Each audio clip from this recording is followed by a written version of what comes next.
Hello everyone, very good afternoon to all of you. I once again welcome you all on Adda 24/7. So friends, आप सभी लोगों का once again Adda 24/7 पर welcome है. I hope you all are fine and you all are doing well. उम्मीद करता हूँ आप सभी लोग बहुत ही अच्छे होंगे और आप सभी लोगों की प्रिपरेशन भी बहुत अच्छी चल रही होगी. तो चलिए फ्रेंड्स, आज का सेशन स्टार्ट करते हैं. आज के इस सेशन में हम लोग आईएमएफ की वर्ल्ड इकोनॉमिक आउटलुक रिपोर्ट के बारे में हम लोग डिस्कशन करेंगे, जो कि अभी रिसेंटली जो है जुलाई 2024 की अगर मैं बात करूं तो अभी कल ही वो रिपोर्ट जो है वो पब्लिश हुई है. तो उसके बारे में आज के सेशन में, इस पर्टिकुलर सेशन में हम डिस्कशन करेंगे. बट इससे पहले अगर आपने अभी तक अड्डा 24/7 एप्लीकेशन नहीं डाउनलोड कर रखा तो एप्लीकेशन जरूर डाउनलोड कर लीजिए, क्योंकि इस एप्लीकेशन में आपको देखने को मिलता है डेली करंट अफेयर्स है, डेली क्विजेज है, मॉक टेस्ट है, पीडीएफ्स हैं, मिनी ई बुक्स हैं, बहुत सारी चीज़ें आपको ऐसी देखने को मिलती हैं जो आपकी प्रिपरेशन में आपको काफ़ी ज़्यादा बूस्टअप प्रोवाइड करती हैं और इससे आप अपनी प्रिपरेशन को बहुत ज़्यादा एक्सेल कर सकते हैं. तो अगर आपने अभी तक डाउनलोड नहीं किया एप्लीकेशन तो एप्लीकेशन को जरूर डाउनलोड कर लीजिए. एप्लीकेशन का लिंक आपको डिस्क्रिप्शन में, साथ ही साथ कमेंट सेक्शन में भी आपको देखने को मिल जाएगा. तो चलिए फ्रेंड्स, स्टार्ट करते हैं सेशन. एंड इसके अलावा मैं फ्रेंड्स डेली जो है finance and banking current affairs का सेशन करता हूं, जिसमें मैं बहुत सारी इंपॉर्टेंट जो है न्यूज़पेपर्स की अगर मैं बात करूं तो इंपॉर्टेंट जो न्यूज़पेपर के अंदर चीज़ें आती हैं वो मैं कवर अप करते हुए आपको देखने को मिलता हूं. ये सेशन हमारा होता है फ्रेंड्स रात को 8 बजे, जिसमें मैं business standard, economic times and financial express newspaper के इंपॉर्टेंट एस्पेक्ट्स में कवर अप करता हूँ. ये सेशन रात को 8 बजे जो है मेरे साथ जुड़ सकते हैं daily finance and banking current affairs में, जिसमें फाइनेंस, बैंकिंग एंड इकोनॉमिक्स की दुनिया में जो भी सारी चीज़ चल रही होती है उससे रिलेटेड अपडेट्स से मैं आपको अवगत कराता हूं. और ये पर्टिकुलर सेशंस बहुत इंपॉर्टेंट है आपके अपकमिंग एग्जामिनेशन प्रोस्पेक्टिव से. ठीक है, तो चलिए फ्रेंड्स स्टार्ट करते हैं. आईएमएफ की वर्ल्ड इकोनॉमिक आउटलुक रिपोर्ट के बारे में बात करते हैं. देखिए फ्रेंड्स, आईएमएफ की अगर मैं बात करूं तो इंटरनेशनल मॉनेटरी फंड है ना, वर्ल्ड के मोस्ट इंपॉर्टेंट इंस्टीट्यूशंस में से जो इकोनॉमिक प्रोस्पेक्टिव पर काम करता है उसमें वर्ल्ड बैंक और आईएमएफ, ये दोनों बहुत इंपॉर्टेंट तौर पर काम करते हैं, है ना. ये इनको हम ब्रिटेन वुड्स ट्विंस के भी नाम से जानते हैं. आईएमएफ जो है क्वार्टरली बेसिस का मतलब हर 3 महीने पर एक रिपोर्ट पब्लिश करता है और इसकी बहुत ही इंपॉर्टेंट रिपोर्ट है वर्ल्ड इकोनॉमिक आउटलुक रिपोर्ट, है ना. ये वर्ल्ड इकोनॉमिक आउटलुक रिपोर्ट में बेसिकली आईएमएफ क्या बताता है, ये इकोनॉमिक के प्रोस्पेक्ट बताता है डिफरेंट लेवल ऑफ कंट्रीज के प्रोस्पेक्टिव पर, रीजन प्रोस्पेक्टिव पर और वर्ल्ड लेवल पर इकोनॉमी की ग्रोथ आने वाले समय में कैसी रहेगी, पूरे दुनिया की जीडीपी की ग्रोथ की परफॉर्मेंस आने वाले समय में कैसी रहेगी, अभी फिलहाल कैसी चल रही है, उसके बारे में यहाँ पर हमें चीजें देखने को मिलती हैं. तो चूंकि एक क्वार्टरली बेसिस पर रिपोर्ट आती है तो क्वार्टरली बेसिस पर यहाँ पर चीजें जो है अपडेट भी हो जाती हैं. अगर आईएमएफ को लगता है कुछ चीजें सिनेरियो बदल रहा है तो उसके अकॉर्डिंग आईएमएफ चीजें अपडेट भी करता है. इससे पहले मैंने अप्रैल मंथ में जो रिपोर्ट आई थी लास्ट, उसके भी जो है क्वार्टरली रिपोर्ट का मैंने डेटा आप लोगों के साथ डिस्कस किया था, है ना. और ये अभी जुलाई की आई है तो हम जो लोग जुलाई का जो है ये पर्टिकुलर डेटा जो है यहाँ पर डिस्कस करेंगे आज के इस पर्टिकुलर सेशन में. तो यहाँ पर आप देख सकते हैं आईएमएफ का world economic outlook report update, the global economy eight in a sticky spot, और ये जुलाई 2024 का एडिशन है. तो आईएमएफ ने कहीं ना कहीं इंडिकेशन किया है कि ग्लोबल इकोनॉमी जो है, पूरे जो वैश्विक जो अर्थव्यवस्था है, पूरे दुनिया की अर्थव्यवस्था इस समय बहुत ही एक क्रूशियल, एक बहुत ही स्टिकी पॉइंट पर जो है वहां पर जो है बनी हुई है.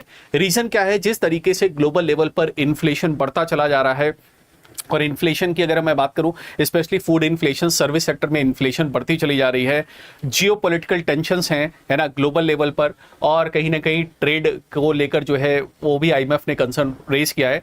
तो ये सारी चीजें कहीं ना कहीं एक थोड़ा सा टेंशन, थोड़ा सा चिंता का विषय रहती हैं पूरी दुनिया भर के लिए. तो उस चीज को आईएमएफ ने मेंशन किया है यहाँ पर, the global economy in a sticky spot पर वो अभी टिकी हुई है, जहां पर बहुत बेहतरीन तरीके से गवर्नमेंट को और जो है साथ ही साथ जो सेंट्रल बैंक हैं दुनिया भर के देशों के, उनको बहुत ही सोच समझकर अपनी मॉनेटरी पॉलिसी और अपनी फिस्कल पॉलिसी को बहुत बेहतरीन तरीके से रन करना होगा. अगर वो उसको नहीं रन करेंगे तो वहां पर वो ट्रबल में जा सकते हैं. तो उन सब के बारे में बताया है. इस रिपोर्ट में हम ये भी बात करेंगे कि आखिरकार आईएमएफ ने भारत के बारे में क्या प्रोजेक्शन रखा है, और हमारे लिए तो यहाँ पर फिलहाल काफी अच्छा पॉजिटिव हमें आउटकम देखने को मिलेगा, क्योंकि आईएमएफ ने हमारी जो प्रोजेक्शन है फॉर द ईयर 2025, उसमें जीडीपी ग्रोथ रेट की प्रोजेक्शन हमारी 20 बेसिस पॉइंट यानी कि 0.2% जो है बढ़ा दी है. पहले आईएमएफ कह रहा था that we will grow with a 6.8% GDP growth rate, और अब उसको बढ़ा के आईएमएफ ने 7% की जीडीपी ग्रोथ रेट कर दिया है, and that is a quite good thing for us. उसके बारे में भी हम लोग इस पर्टिकुलर वीडियो के अंदर डिस्कस करने वाले हैं. ठीक है, चैनल पर नए, चैनल को सब्सक्राइब जरूर करिए, वीडियो को लाइक और शेयर करिए, क्योंकि ऐसे सारे अपडेट्स मैं आप सभी लोगों के लिए इस पर्टिकुलर जो है चैनल पर लाता रहता हूं. ठीक है, तो इसको जरूर जो है कर लीजिएगा सब्सक्राइब. चलिए स्टार्ट करते हैं डिस्कशन. तो ग्लोबल लेवल पर आईएमएफ ने बेसिकली क्या कहा है, ग्लोबल अनसर्टेनिटीज जो है, अनिश्चितताएं जो है वो कहीं ना कहीं चीजें जो है टफ बना रही हैं, are making it harder to implement necessary economic policies. पूरे दुनिया भर के देशों के लिए, स्पेशली देखिए सेंट्रल बैंक जो है आपके देश का, जो केंद्रीय बैंक है, वो लॉन्च करता है मॉनेटरी पॉलिसी देश के अंदर इकोनॉमिक स्टेबिलिटी को मेंटेन करने के लिए। ठीक है, जैसे आरबीआई हमारे देश में मौद्रिक नीति जारी करता है, और सरकार की तरफ से जो सरकार जो स्टेप्स लेती है इकोनॉमिक लेवल पर इकोनॉमिक स्टेबिलिटी मेंटेन करने के लिए, देश के अंदर आर्थिक स्थिरता बनाए रखने के लिए सरकार जो है इंट्रोड्यूस करती है फिस्कल पॉलिसी, जिसको हम राजकोषीय नीति कहते हैं। अब गवर्नमेंट के लिए पॉलिसीज या फिर सेंट्रल बैंक के लिए पॉलिसीज इंप्लीमेंट करना थोड़ा सा टफ है। रीजन क्या है? When you exactly don't know कि आगे आने वाले समय में बहुत ज्यादा अनसर्टेनिटी रहे, बहुत सारी अनिश्चितताएं रहे, जहां पर जियोपॉलिटिकल टेंशन भी बढ़ रही हो और ग्लोबल लेवल पर ट्रेड वॉर भी थोड़ा बहुत देखने को मिले। जैसे अमेरिका ने जो है चाइनीज प्रोडक्ट पर, चाइनीज इलेक्ट्रिक व्हीकल्स वगैरह पर उन्होंने टैरिफ्स काफी हाई किए। यूरोप वालों ने काफी टैरिफ्स हाई किए। इधर चाइना जो है यूरोप वालों को लगातार धमकी दे रहा है टैरिफ्स हाई करने का। रशिया उधर यूक्रेन वाली टेंशन, इजराइल हमास वगैरह, और जो है सी रूट्स का ब्लॉक हो जाना, रेड सी क्राइसिस, बहुत सारी चीजें ऐसी चलती हुई आपको देखने को मिलेंगी जो कहीं ना कहीं अनसर्टेनिटी जो है पैदा करती है, अनिश्चितताएं पैदा करती हैं। और इस अनिश्चितता के माहौल में पूरे दुनिया भर के लिए पॉलिसीज को इंप्लीमेंट करना ग्लोबल लेवल पर, ये जो है वो थोड़ा सा टफ है, ट्रिकी है, और वो एक थोड़ा सा बड़ा चैलेंज जो है रिप्रेजेंट करता है। इसके अलावा और आईएमएफ ने क्या कहा? आईएमएफ ने कहा कि पॉलिसी की प्रायोरिटीज फॉर द गवर्नमेंट की अगर हम बात करें, गवर्नमेंट की सबसे ज्यादा बड़े लेवल पर प्रायोरिटी होनी चाहिए स्टेबलाइज प्राइसिंग। प्राइसेस जो है, बढ़ती हुई इन्फ्लेशन, जो बढ़ती हुई मुद्रास्फीति है, वो दुनिया भर के लिए एक चिंता का विषय है। अभी हमारे भी जो है रिसेंटली जो है कंज्यूमर प्राइस इंडेक्स का डेटा निकल के आया हमारा, और हमारे जो इन्फ्लेशन की अगर बात करें तो सीपीआई की हमारी जो इन्फ्लेशन है वो पिछले 6 महीने में काफी ऊपर चली गई है ना। पिछले 6 महीने से लगातार गिर रही थी, लेकिन इस बार बढ़ी हुई आई, और तो जून 2024 का जो हमारा डेटा आया है सीपीआई के इन्फ्लेशन का, वो आपको 5.08% हमें इन्फ्लेशन देखने को मिली, जो कि 5 को क्रॉस कर गई। और कल भी मैंने आपके साथ डिस्कस किया था WPI होलसेल प्राइस इंडेक्स की अगर हम बात करें तो होलसेल प्राइस इंडेक्स की जो इन्फ्लेशन है वो पिछले 16 महीने की हाईएस्ट लेवल पर चल रही है। फूड प्राइसेस लगातार बढ़ते चले जा रहे हैं। तो जो इन्फ्लेशन है वो सभी दुनिया भर के देशों के लिए एक बड़ा चिंता का विषय है, और सभी के सभी देशों को अपने यहाँ पर स्टेबलाइज करना चाहिए प्राइसेस को, और जो बढ़ती हुई कीमतों पर नियंत्रण पाना होगा। अगर आप बढ़ती हुई कीमतों पर नियंत्रण पाएंगे तभी आप इस पोजीशन में रहेंगे कि आप अपने यहाँ पर रेट कट कर पाएंगे और इकोनॉमी में पैसा डाल के इकोनॉमी को बूस्ट अप कर पाएंगे। लेकिन अगर इन्फ्लेशन बनी रहेगी सो फिर आपके पास रूम नहीं मिलता है, फिर सेंट्रल बैंक के पास ये रास्ता नहीं रहता है कि वो रेट्स कट करे और इकोनॉमी में पैसा और पंप अप करे टू बूस्ट द इकोनॉमी, तो वो एक इसको कहीं ना कहीं कम हो जाता है। तो ये एक बड़ी हमें चिंता का विषय देखने को मिलेगा, एक बड़ा कंसर्न यहाँ पर रहेगा। ठीक है, इसके अलावा नेक्स्ट वन अगर हम देखें, reduce debt to rebuild fiscal buffers, है ना। और साथ ही साथ यहाँ पर आईएमएफ ने यह भी सजेस्ट किया है, क्योंकि कोविड जैसा टफ ड्यूरेशन दुनिया भर के देश उसको देखकर उससे बाउंस बैक हुए हैं, उससे लड़कर वापस आए हैं। तो कहीं ना कहीं एक तो कर्जा, दुनिया भर के सेंट्रल गवर्नमेंट्स की अगर बात करें, दुनिया भर के देशों के पास कर्जा काफी ज्यादा है, और कर्जे के साथ साथ आपको रीबिल्ड करना अपना फिस्कल बफर। फिस्कल बफर का मतलब क्या हो गया? आप राजकोषीय तौर पर हर दुनिया के देश अपने पास कुछ बफर में कुछ एक्स्ट्रा पैसा स्टॉक के तौर पर रखते थे, कि अगर कोई इकोनॉमिक शॉक हुआ, अगर कोई इकोनॉमिक क्राइसिस आया, तो उस बफर स्टॉक को हम क्या करते हैं, उस हमारे बचाए हुए पैसे को हम यूज करके उस क्राइसिस से क्या कर सकते हैं, लड़ सकते हैं। लेकिन चूंकि सिचुएशन अब ऐसी चल रही है कि बफर स्टॉक तो हमने कोविड के टाइम में काफी लोगों ने यूटिलाइज किया, और ऐसे में कर्जा भी है, तो आपको कहीं ना कहीं कर्जे को रिड्यूस करना है, कर्जे को कम करना है, और साथ ही साथ कहा गया है रीबिल्ड फिस्कल बफर्स। आप अपने फिस्कल बफर्स को फिर से बनाइए, और इसमें भारत सरकार काफी अच्छा काम करते हुए आपको राजकोषीय घाटा हम लगातार कम करने का एफर्ट कर रहे हैं, और जो गवर्नमेंट के पास भी प्रॉपर तरीके से फंडिंग्स वगैरह आते हुए देखने को मिल रही है। और यही कारण है कि इंडिया और चाइना दो पूरे दुनिया के ऐसे देश हैं जिन पर पूरे दुनिया भर की निगाहें टिकी हुई हैं, and we are the driving force. हम इस समय दुनिया की सबसे फास्टेस्ट ग्रोइंग इकोनॉमी है, दुनिया की सबसे तेजी से बढ़ती हुई अर्थव्यवस्था है। तो मैं अब यहाँ पर आपको आईएमएफ के प्रोजेक्शंस दिखाता हूँ कि आईएमएफ ने इस बार जो अपनी रिपोर्ट जो है जुलाई की जो आई है उसमें क्या प्रोजेक्शन दिखाया है। तो पहले तो ये मैं आपको अप्रैल का डेटा दिखा देता हूँ। अप्रैल में अगर आप देखें तो अप्रैल में जो ग्लोबल इकोनॉमी की ग्रोथ रेट का प्रोजेक्शन था आईएमएफ का, वो 3.2 मतलब 2023 के लिए था 3.2, 2024 के लिए 3.2, और आगे अपकमिंग FY 2025 के लिए 2025 के लिए 3.2% जीडीपी ग्रोथ रेट का इनका प्रोजेक्शन था। ये 2024 की बात है। लेकिन अभी का अगर आप डेटा देखेंगे, जो आपके पास जुलाई का जो अपडेट आया है, उसमें अगर आप जुलाई के अपडेट को देखें तो यहां पर तो 3.2 ही है, लेकिन आगे के लिए उसने बढ़ा के उसको 3.3 कर दिया है। तो for the FY 2025 global economy की जीडीपी की ग्रोथ को आईएमएफ ने बढ़ाया है, और इसको आईएमएफ ने कितना कर दिया फ्रेंड्स, 3.3% कर दिया है। तो पहले अगर हम देखें 3.2% के साथ ग्रोथ रेट थी, तो 2025 और 2023 का अगर आंकड़ा देखें तो 2023 जो भी कंप्लीट हुआ उसमें भी जो है ग्रोथ रेट बढ़ी हुई, 2024 के लिए 3.2 ही रखा है, लेकिन यहां पर जीडीपी ग्रोथ रेट बढ़ी हुई आईएमएफ ने बताई है। And IMF is saying that यहां पर जीडीपी ग्रोथ रेट हमें ज्यादा देखने को मिलेगी। साथ ही साथ एडवांस इकोनॉमीज की अगर बात करें, एडवांस इकोनॉमीज का मतलब होता है फ्रेंड्स विकसित अर्थव्यवस्थाएं, जैसे यूएस है, यूके है, जर्मनी है, फ्रांस है, इटली है, ठीक है। तो ये सब लोग, ऑस्ट्रेलिया वगैरह, ये सब लोग एडवांस इकोनॉमीज हैं। तो एडवांस इकोनॉमीज में भी ग्रोथ रेट अगर आप देखें तो एक अच्छा प्रोजेक्शन आपको देखने को मिलेगा, 1.7, 1.7 और 1.8% का जीडीपी ग्रोथ रेट रहेगा। और जो अगर आप देखें तो यहां पर 1.7, 1.7, 1.8, तो इनके लिए सेम ही है, इनके लिए कोई चेंजेस नहीं है, ठीक है।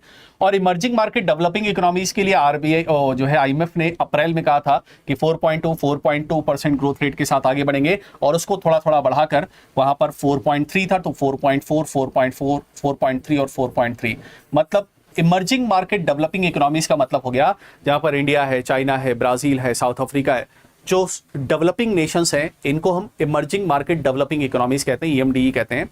और ये विकासशील अर्थव्यवस्थाएं हैं। तो विकासशील अर्थव्यवस्था में आपको ग्रोथ अच्छी देखने को मिलेगी, और यहां पर 4.3% की ग्रोथ रेट के साथ विकासशील अर्थव्यवस्था आगे बढ़ेंगे।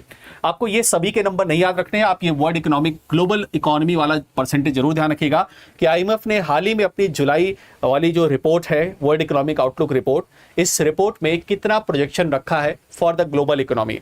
और मैं बताता हूं, चूंकि ये डेटा क्वार्टरली बेसिस पर आता है, तो जुलाई के बाद अगस्त, सितंबर, अक्टूबर, अगली रिपोर्ट आपको अक्टूबर क्लास में या नवंबर में देखने को मिलेगी। उससे पहले आपको पेपर्स आपके देखने को मिलेंगे कुछ, तो उन पेपर्स में ये डेटा जो है जरूर ध्यान रखिएगा। आप अप्रैल वाला डेटा भूल जाइए, अप्रैल का डेटा आपको नहीं ध्यान रखना, आप याद रखिएगा जुलाई का जो डेटा, जो जुलाई 2024 का जो अपडेटेड डेटा है, वो आप जो है ध्यान रखेंगे फ्रॉम द एग्जामिनेशन पर्सपेक्टिव। हाँ, इंडिया के कंसर्न में अगर हम बात करें, भारत के रिस्पेक्ट में आप प्रीवियस वाला भी डेटा ध्यान रखेंगे, बट अगर वैसे अगर हम देखें तो ग्लोबल वाला याद रखिएगा, ग्लोबल वाला इज मच मोर इंपॉर्टेंट, ठीक है। But for the comparative study आपको चीजें समझ में आए, इसलिए मैं यहां पर ये दोनों डेटा मैंने ऐड कर रखा है। तो यहां पर अगर हम देखें तो ये पूरे हमारे विश्व की जो अर्थव्यवस्था, पूरे दुनिया भर के डिफरेंट रीजन्स में ग्लोबल इकोनॉमी किस तरीके से परफॉर्म करेगी, उसका आईएमएफ ने यहां पर ग्राफिकल रिप्रेजेंटेशन दिया है। इसमें अगर हम बात करें वर्ल्ड लेवल पर, अगर आप देखेंगे तो वर्ल्ड लेवल पर जैसे मैंने आपको बताया, जो ग्लोबल इकोनॉमी है वो 3.3% जीडीपी ग्रोथ रेट के साथ आगे बढ़ेगी। जीडीपी क्या होता है? सकल घरेलू उत्पाद, किसी देश की भौगोलिक सीमा के अंदर, जोग्राफिकल बाउंड्री के अंदर जितना भी प्रोडक्शन या सर्विसेज होती है उसकी पैसे में वैल्यू होती है जीडीपी। ये सारी क्या है? जीडीपी ग्रोथ रेट की प्रोजेक्शन है, ठीक। यूनाइटेड स्टेट्स की अगर बात करें तो यूएस की जीडीपी ग्रोथ रेट, अगर यूएस की बात करें तो यूएस में थोड़ा सा डिप यहां पर दिखाया गया 1.9%। यूरोपियन एरिया या फिर यूरो जोन की अगर बात करें तो वहां थोड़ी सी ग्रोथ दिखाई गई है। मिडिल एशिया, सेंट्रल एशिया की बात करें, यहां पर ग्रोथ दिखाई गई है। इमर्जिंग मार्केट डेवलपिंग इकोनॉमीज में थोड़ा सा डिप दिखाया गया है।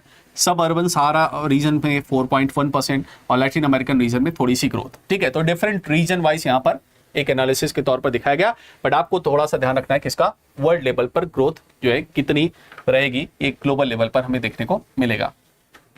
तो जैसे मैंने बताया कि आईएमएफ ने इंडिया के बारे में, चलिए हम देखते हैं। यहाँ थ्योरी मैंने आपके लिए नोट्स ऐड किया, जो मैंने आपको बताया वो आपको पढ़ने के लिए। हम सीधे आते हैं पहले इंडिया पर, ठीक है। चलिए देखिएगा, ये सबसे इंपॉर्टेंट डेटा है हमारे लिए from the examination perspective, from the analysis perspective. देखिए, भारत की अगर बात करें फ्रेंड्स, तो इंडिया का जो अभी फिलहाल जो हमारे पास डेटा आया था, रिपोर्ट आई थी अप्रैल 2024 की। हमारे पास जो अप्रैल का डेटा है, अप्रैल 2024 का आईएमएफ की रिपोर्ट का, उसमें आईएमएफ ने कहा था कि हमारे देश की इकोनॉमी 2023 में 7.8% जीडीपी ग्रोथ रेट के साथ आगे बढ़ेगी, 2024 में 6.8% के साथ और 2025 में 6.5% के साथ।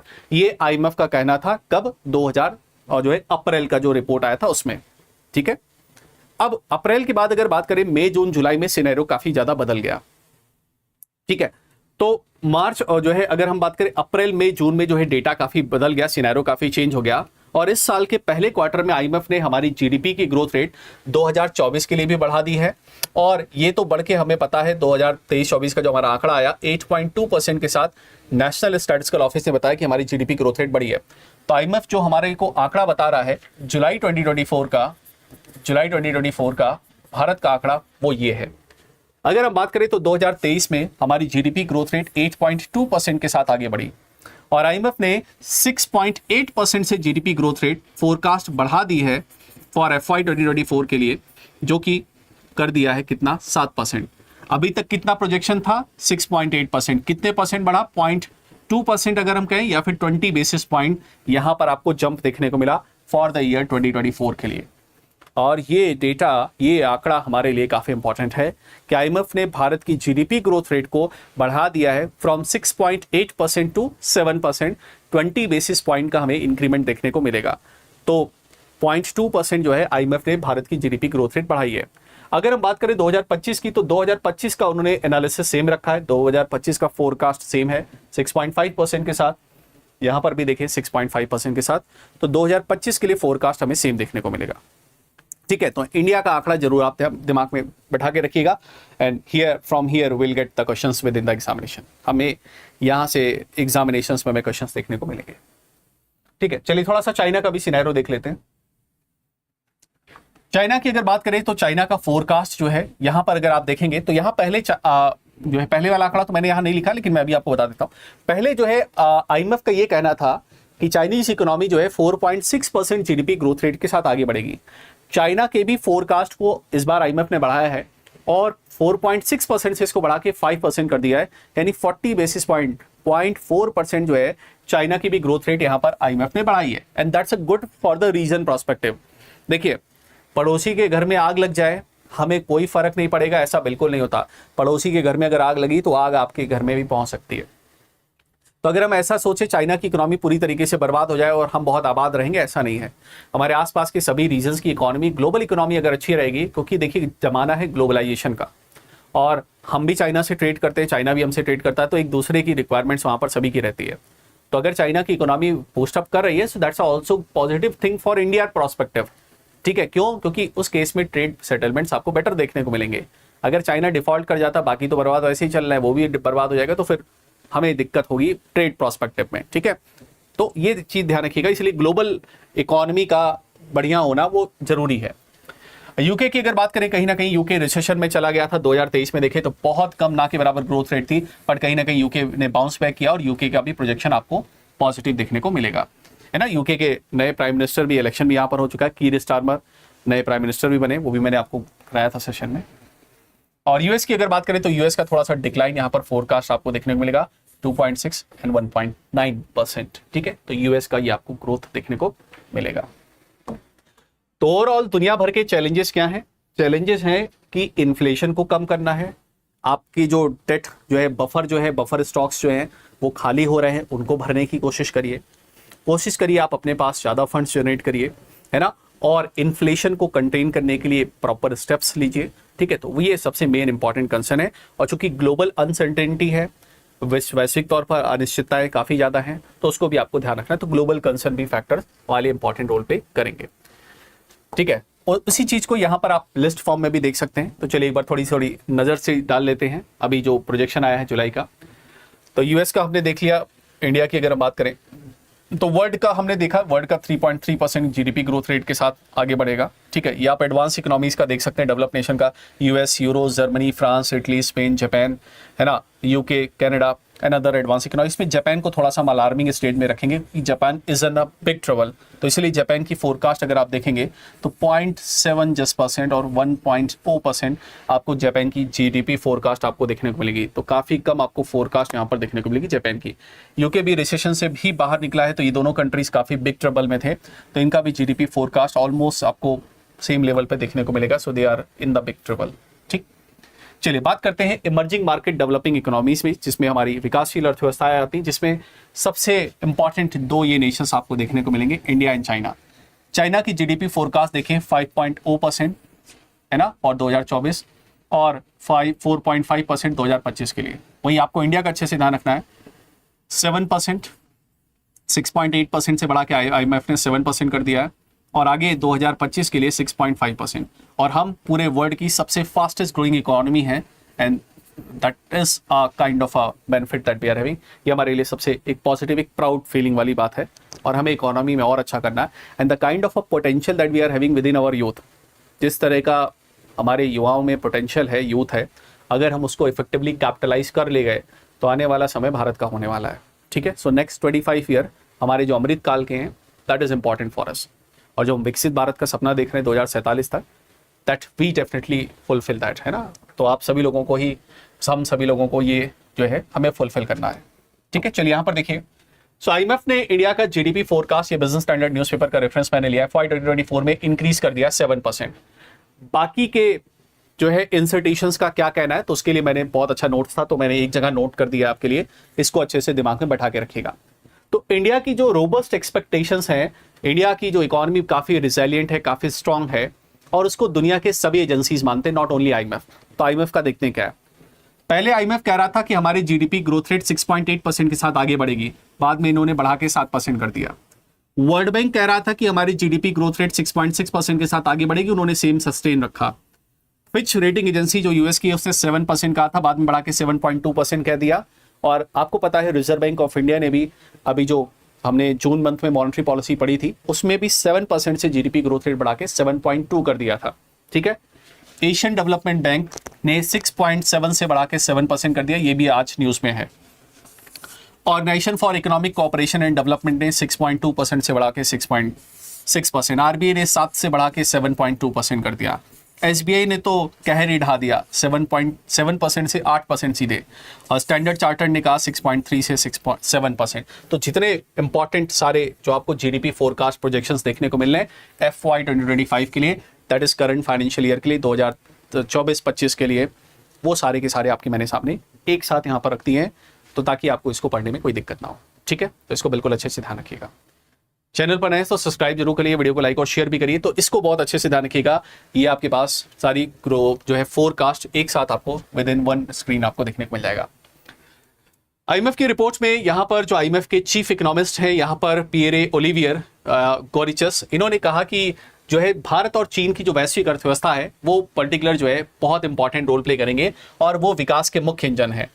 जैसा मैंने आपको बताया कि चाइना की जीडीपी फोरकास्ट को यहाँ पर आईएमएफ ने बढ़ा दिया, और आईएमएफ पहले चाइना की जीडीपी फोरकास्ट को जो है वहां पर कम रख रहा था, 4.6% रख रहा था चाइना की जीडीपी फोरकास्ट, और बाद में इसको बढ़ाकर 5% पर कर दिया 2024 के लिए। तो ये एक इंपॉर्टेंट एस्पेक्ट है ना। तो India and China account half of the growth rate, पूरे दुनिया में जो जीडीपी की ग्रोथ रेट है उसमें इंडिया चाइना जो है वो हाफ जो है रोल प्ले करते हैं, and that's why India and China is a driving force for the global prospective. तो इंडिया और चाइना पूरे दुनिया की अर्थव्यवस्था के लिए एक सबसे इंपॉर्टेंट रोल प्ले करते हुए आपको देखने को मिलेंगे। बाकी मैंने आपको बताया कौन सा कितना जीडीपी ग्रोथ रेट बढ़ा है। वर्ल्ड का 3.3% हमने देखा कि 3.3% ग्लोबल जीडीपी ग्रोथ रेट यहाँ पर फोरकास्ट की गई है। ठीक है, तो इसको हम लोग ध्यान रखेंगे। तो फ्रेंड्स, ये थे सारे इंपॉर्टेंट पॉइंट्स जो मैंने आपके साथ डिस्कस किए। इसके अलावा आप मेरे साथ और डिटेल में चीजें कवर अप करना चाहते हैं तो मेरे लक्ष्य फाउंडेशन बैच से जुड़ सकते हैं।